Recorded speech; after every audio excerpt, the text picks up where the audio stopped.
In this video, I'll show you how you can write a resume that is persuasive and memorable. We'll cover the layout you need, resume summaries, and the secret to writing great bullet points. The first thing you're going to need is the right layout. If you haven't heard, most hiring managers only look at each resume for about 6 seconds. They normally scan the left margin top to bottom and then left to right in an F pattern, rather than reading each word and sentence individually. For you, this means it's important to have a resume that has bolded headers, even line spacing, an easy to read font, and clear formatting. The easiest way for you to get all of this is to use a resume template. You can download this one and a bunch of other free designs from our website. I've put a link to everything in the description box below. Next, fill out the header with your name, professional email, phone number, and city. Including your LinkedIn URL is optional. I'd recommend replacing this link with a link to your portfolio or your website if you're applying to a creative role, or you could also add your GitHub if you're applying for a software developer role. Next is your summary. Its job is to direct the hiring manager's attention to your top strengths. If you don't have much work experience yet, your summary can just be a quick tagline. Remember, your summary should focus on your fit for the role, not your proudest achievements in general. It's more of a "this is what qualifies me" than a "this is who I am." It's really worth pausing here to consider what the primary responsibility of the role is. Look back at the role and try to summarize what you'll be doing in a single sentence. For example, you could be analyzing data, making sales, or training junior team members. If you have a little bit more work experience, write a short paragraph of 2 to 3 sentences. 1. Start with your expertise, your experience level, your years in the industry, and how it connects to the role. 2. Highlight something you're genuinely good at, a skill or a particular accomplishment. And 3. Finish with measurable proof of your strengths. Focus on giving evidence rather than explaining your interest in the job or what you hope to accomplish. Save your reasons for applying for your cover letter or your application email. Now let's talk about your experience section. This is the section of your resume that hiring managers are going to pay the closest attention to. Don't worry if you don't have any work experience yet. You can also list internships, unpaid roles, or extracurricular projects. In all cases, you want to list your job title, employer or organization, and your employment dates. If you do have work experience, I suggest adding a short one-line company description to contextualize your industry experience. After each entry, write a bulleted list of what you achieved in the role.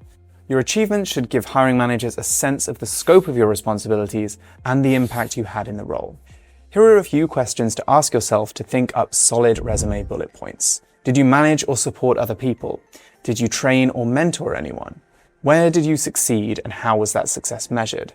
Who did you report to or work closely with? What tools or technical skills did you use?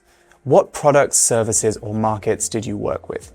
The goal here is to give relevant context. So as you're writing each role, think about what the hiring manager is actually looking for in the job you're applying for, and then highlight the parts of your experience that connect to that. A good way to think about it is, how does this past job prove that I can do this next job? Next, let's talk about the education section. This is where you'll list your college degrees or your high school diploma if you didn't go to college. Most hiring managers are just looking for confirmation that you meet the minimum hiring requirements, so you don't need to go into a lot of detail here. List the name of your qualification, the school you went to, and a completion date, or your expected graduation date if you're still in school. If you want to add extra detail, keep it minimal and only include it if it strengthens your application. For example, you might mention a thesis or project, but only if it clearly demonstrates relevant experience, like running a social media campaign or analyzing real business data. Keep the hiring manager's focus on your workplace achievements as much as possible. Use your additional skills section to highlight any skills that you didn't already cover in your work experience section. Now, this is what a lot of applicants get wrong. They either copy and paste keywords from the job description, or they repeat skills they've already mentioned elsewhere in their resume. Yes, mirroring the language of the job ad is smart, but just listing back the same buzzwords to the hiring manager isn't going to impress anyone. What you want to do instead is use this section strategically. Use it to fill the gaps by focusing on specific, concrete skills that add something new, whether it's specific tools, niche expertise, or transferable skills that you can bring to the team. Think of it as a way to show the full range of what you offer, especially the things that make you stand out from another qualified candidate. For example, on my own resume, I include a languages section because I speak 5 languages. It's not always relevant to the job, but it consistently gets brought up in interviews. It's a great icebreaker, and it gets the hiring manager engaged before you've even properly started.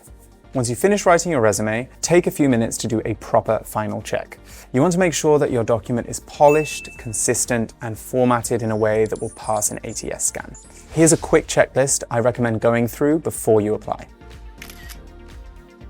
All right, your resume is now set to grab a hiring manager's attention and land you a job interview. If you've got any questions about your resume, drop them in the comments. And before you hit apply, make sure you have a solid cover letter to go with it. You can watch this guide here to learn how. Good luck with your job application, and I'll see you in the next one. Bye-bye.